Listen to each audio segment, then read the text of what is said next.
Friends, welcome back to my channel. আমি চয়নিকা আবারও চলে এসেছি নতুন একটা ভিডিও নিয়ে। আজকে তোমাদের সঙ্গে শেয়ার করব, অনেক কিছু শেয়ার করার রয়েছে। ভিডিওটা স্কিপ না করে ফুল ভিডিওটা ওয়াচ করো, আশা করি তোমাদের ভালো লাগবে। তো আমরা মেয়েরা প্রচণ্ড অগুছলো হই, কারণ আমরা সবারটা দেখে সন্তান বাচ্চা পরিবারের সবারটা ভাবি, যখন নিজের পালা আসে তখন আমরা অগোছলো হই। তো আমরা সংসারটাকে ভালো করে গুছিয়ে রাখতে পারি, বাচ্চা মানুষ করতে পারি, খুঁটিনাটি বিষয়ে সব কিছুতেই নজর রাখি। কিন্তু যখন নিজের পালা আসে তখন আমরা সব কিছু ভুলে গিয়ে নিজেরটা করতে গিয়ে এক প্রকার কুড়েমি করি, শরীরেও পারে না। তো আজকে দেখো এখন দুপুর, তো দুপুরে ছাদে চলে এসেছি। তো সংসারে যাবতীয় কাজ সেরে ছাদে এসে ভাবলাম যে একটু রোদে বসে খাই। অনেক দিন আগে, যখন বিয়ের আগে আমার মা বাবার সঙ্গে দুপুরবেলা ছাদে বসে ভাত খেতাম, সেই মজাটাই আলাদা ছিল। কিন্তু বিয়ের পর নানান কাজে ব্যস্ততার জন্য এটা হয়ে ওঠে না। তো আজকে ভাবলাম যে আমার ছেলে স্কুলে রয়েছে, শীতকালও পড়ে গেছে, ঠান্ডা ঠান্ডা ওয়েদার, দেখো স্নান টান করে চলে এসেছি।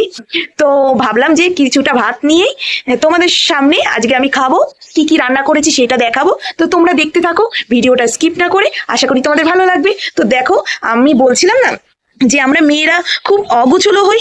দেখো, আজ যদি আমার হাজবেন্ড বা পরিবারের অন্য কেউ যদি থাকতো, তাকে বাটিতে করে সাজিয়ে দিতাম তরকারি, কিন্তু যখনই নিজের বেলা আসে তখনই মনে হয় না যে আলাদা বাটিতে করে তরকারি নিই, মনে হয় যে ওই বাটিটা তো আবার ধুতে হবে।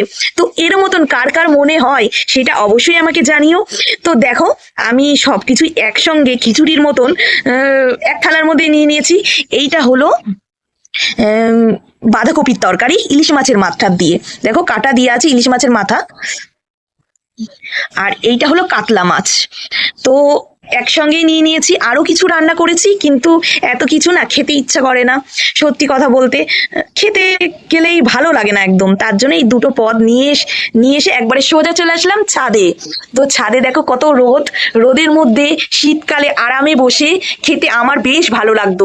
সত্যি কথা বলতে বিয়ের আগে দুপুর বেলাটা আমি কোনোদিন ঘরের মধ্যে খেতাম না। আমি, আমার দুই দিদি, মা আর বাবা তো দোকানে থাকতো। যখন বাবা বাড়িতে থাকতো তখন বাবাও ছাদে যেত। তো সবাই মিলে একসঙ্গে বসে হালকা রোদের মধ্যে তো খেতে তো বেশ ভালো লাগে। তো তার জন্য দেখো স্নান টান করে এসেছি, শরীরটা এতটা ফ্রেশ লাগছে, তাই ভাবলাম যে তোমাদের সঙ্গে এই ভিডিওটা শেয়ার করি। তো আজকে আমি এখন খাবো, তো তোমরা দেখতে থাকো।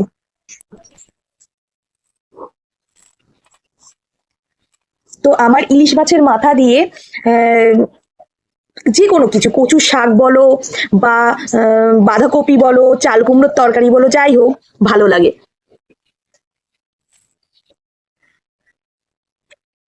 আর শুনতে পাচ্ছ কি সুন্দর পাখিতে ডাকছে। তো প্রকৃতির সঙ্গে বসে প্রকৃতিটাকে দেখে সবুজ গাছপালা দেখে খেতে মজাটাই আলাদা, আলাদাই অনুভূতি হয়। এই টাইমটা শুধু নিজের, বর হাজবেন্ড দোকানে থাকে, ছেলে স্কুলে থাকে, সংসারের যাবতীয় কাজ করার পর অন্যদিন শুয়ে পড়ি, ভাল লাগে না, ভেজা চুলেই শুয়ে পড়ি, কিন্তু আজকে যেন শরীরটা ফ্রেশ লাগছে। তো তার জন্য ভাবলাম যে ছাদে এসে খাই।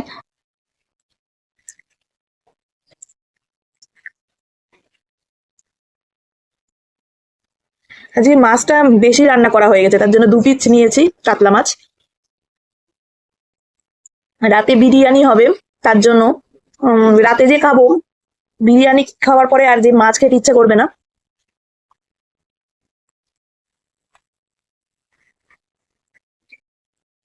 তোমাদের দেখাই, এই যে দেখতে পাচ্ছ পাশেই অ্যালোভেরা গাছ, লঙ্কা গাছ, একটা আলাদাই অন্যরকম লাগছে পাশে বসে। গাছগুলো সবুজ গাছ, দেখতে খুব ভালো লাগে, আবার চোখের পক্ষেও কিন্তু ভালো। সবুজ জিনিস দেখা আমাদের চোখের পক্ষেও খুব ভালো।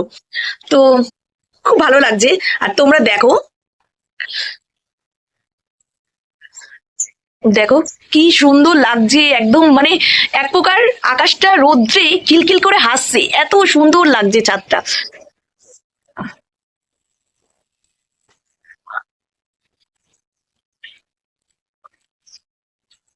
এই কাতলা মাছে বেশি কাটা থাকে না, কিন্তু রুই মাছে কাটা বেশি। কাতলা মাছে বড় বড় কাঁকড়াগুলা থাকে, বাঁচতেও সুবিধা হয়। আর আমার ছেলে মাছটা বেশি ভালোবাসে, ওকে যে কোনো মাছ দাও সব থেকে বেশি পছন্দ করে চিংড়ি মাছ। চিংড়ি মাছের মালাইকারি, চিংড়ি মাছের যে কোনো রেসিপি ওর পছন্দ, কিন্তু মালাইকারিটা একটা মানে ওকে যদি আমি বলি যে আজকে চিংড়ি মাছের মালাইকারি হবে, ও আলাদা একটা আনন্দ করে, মজা মানে ইয়ে করে যে আনন্দ পায় একটা। তো বাচ্চাদের আনন্দ পেতে খুব মানে ওর দেখতে খুব ভালো লাগে। তো আমার ছেলে তো আমার কাছে খুব প্রিয়। অনেক অনেক কষ্টর পর আমার ছেলেকে আমি পেয়েছি, অনেক স্ট্রাগল করেছি ছেলেকে নিয়ে। সময়টা ভালো চলছিল না ছেলেকে যখন মানুষ করছিলাম, অনেক বাধা অনেক কিছু এসছে, তারপরেও আমার ছেলেকে আমি মানুষ করে গেছি, এখনো করছি। তো সেই জায়গা থেকে আমার ছেলের হাসিটা যখন দেখি না, আমার বুকটা মানে খুব খুব খুশি হয়ে ওঠে। তোমাদের বলে বোঝাতে পারবো না, হয়তো তোমরা বুঝতে পারছো না, তোমাদের সেই ঘটনাটা আমি বলিনি কোনোদিন। কিন্তু কি বলতো, একটা মার কাছে তার সন্তান সব থেকে কাছের হয়, ভালোবাসার হয়। একটা খাবার যদি তার মায়ের পছন্দও হয়, তাও তার সন্তানকে দেয়, তাই তো, অন্য কাউকে না দিয়ে তার সন্তানকেই দেয়।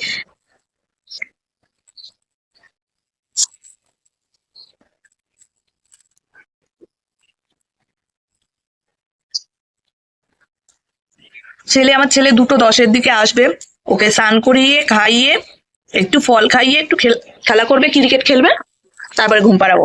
যে ঘুম থেকে উঠেই ও আবার ক্রিকেট খেলবে, একটু টিভি দেখবে, তারপরে আমার কাছে কিছু হোমওয়ার্ক করে ওর ম্যাম আসবে, ম্যামের কাছে পড়বে।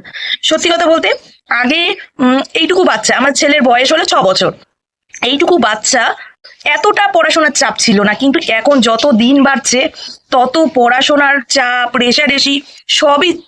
মানে এই বয়সে যে ইংলিশে রিডিং পড়া, ইংলিশে কথা বলা, মানে আমাদের টাইমে এটা ভাবাই যেত না। যে তখন কি করতাম, তখন এবিসি, তারপর অ আ এইগুলা পড়তাম। কিন্তু এখন যত দিন যাচ্ছে তত মানে মানুষকে এমন ভাবে তৈরি করা হচ্ছে, রেষারেষি বলো বা যাই হোক, কম্পিটিশনের যুগ এটা। তো খুব পড়ার চাপ, আমরা না চাইলেও চাপ হয়ে যায়। স্কুলের হোমওয়ার্ক, বাড়ির ম্যাম দেয় বাড়ির হোমওয়ার্ক, মানে সবকিছু মিলে। তারপরে ওদের তো মানে কতগুলো পরীক্ষা হয় তার ঠিক নেই, ক্লাস টেস্ট তো হয়, রিভিশন হয়, তার পাশাপাশি স্কুলের টেস্ট হয়, স্কুলের পরীক্ষা অ্যানুয়াল, তারপরে ফাইনাল, অনেক অনেক পরীক্ষা। আর ওদের আবার না, এদের স্কুলে সারপ্রাইজ টেস্ট হয়, মানে আমরা বাড়িতে কেউ জানবো না যে কালকে পরীক্ষা, কিন্তু গিয়ে গ্রুপে মেসেজ যখন দেখছি যে একটা ক্লাস পরীক্ষা হয়ে গেছে।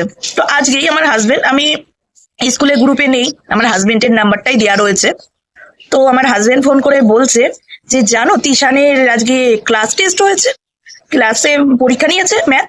তো আমি বলছি আমি তো জানি না, তাহলে তো আমি ওকে ম্যাথটা ভালো করে দেখাতাম। তো বলছি সারপ্রাইজ টেস্ট। তো আমি বললাম কত পেয়েছে, বলো 20-তে 19 পেয়েছে। তো শুনে বেশ ভালো লাগলো যে এইটাই আমার কাছে অনেক, যে আমাকে 20-তে 20 পেতে হবে, আমি এই চাপটা আমি কোনোদিন দিই না। কারণ ওর শৈশবটা আমি কোনোভাবেই, আমি প্যারেন্টস হিসাবে আমি নষ্ট করতে চাই না। জীবনে অনেক টাইম আসবে, তখন ও হয় ব্যবসা বা চাকরি সবকিছু করে খেতেই পারবে, যে কোনো কিছু। এই যে এই শৈশবটা তখন ফিরে পাবে না, হয়তো 2 হাত ভরে টাকা ইনকাম করবে, সবই করবে, কিন্তু এই ছোটবেলার আনন্দ স্মৃতি এই এই জিনিসগুলো ওর থাকবে না। তার জন্য যতটা পারি ছেড়ে দেওয়ার চেষ্টা করি। তার পাশাপাশি পড়াশোনাটাও ইম্পর্টেন্ট, কিন্তু খেলাটাও ইম্পর্টেন্ট। তো এইভাবেই চলে। আর আমার ছেলে না একটু খেতে পছন্দ করে, বিশেষ করে ওর ভাতটা খেতে খুব ভালো লাগে। তো ছোটবেলা থেকেই, আরো ছোট ছিল, ও তো এখনো ছোট, তো ও ভাতটা খুব পছন্দ করে, অন্য কিছু খায় কিন্তু। তোমাদের সঙ্গে কথা বলতে বলতে আমার ভাতটাও খাওয়া হয়ে যাচ্ছে। আগে নিজের শরীরের জন্য যত্ন করতাম বলতে, যখন আমার গলব্লাডার অপারেশন হয়েছিল, তখন মানে এমন পরিস্থিতি হয়েছিল, মানে কি বলবো, কোনো কিছু হজম হতো না, কোনো কিছু খেয়ে শান্তি পেতাম না, বা একটার পর একটা টেনশন, অনেক টেনশন ছিল, সবকিছু তো খুলে বলা সম্ভব হয়ে ওঠে না। তো মানসিক দিক দিয়ে ভেঙে পড়ছিলাম, তখন আমার হাজবেন্ড বললো তুমি জুম্বাতে ভর্তি হও। তো আমি জুম্বাতে ভর্তিও হয়েছিলাম, স্লিম ফিগারও হয়ে গেছিল। তারপরে ওই মেয়েদের সংসার, সংসার সংসার করে মরে, তো আমারও একই সমস্যা। বিশেষ করে শীতকালের দিকে এইটা হয় যে এই কাজটা হলো না, এই জিনিসটা হলো না, থাক আজকে জুম্বাটা বাদ দিই। এই করতে করতে পুজো টুজো এই আর আমাদের দুতলার রুমটা রেডি হয়েছে, টাইলস বসিয়েছে। তো টাইলসের কাজের পর যা ঘর নোংরা হয়ে থাকে আর মাঝের মধ্যে পরিষ্কার করতে হয়। আর টাইম বলতে সারাদিন আমরা নিচে থাকি, কাজ করার পর বিকালের টাইমটাই মনে হয় যে পরিষ্কার করি। তো ওই করতে করতেই লাস্টে ভাবলাম থাক, সংসারের জন্যই থাকি, নিজের শরীরে আর কি আছে বলো।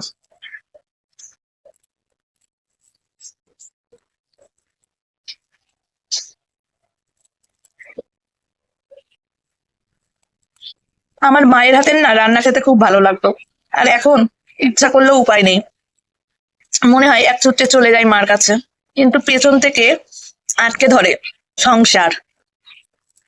কারণ একটা মেয়ে বিয়ের পরে নিজের বলতে কিছু থাকে না, হয়তো আমার নিজের শরীর, কিন্তু আমার হাতটা সবার জন্য, পরিবারের জন্য, কাজ করার জন্য, ভালোবাসার জন্য, সবকিছুতে সবার কথা ভেবে সবকিছু করতে হবে। তো চাইলেই মার কাছে ছুটে চলে যেতে পারি না। তো আমি ভাতটা খেয়ে নিই।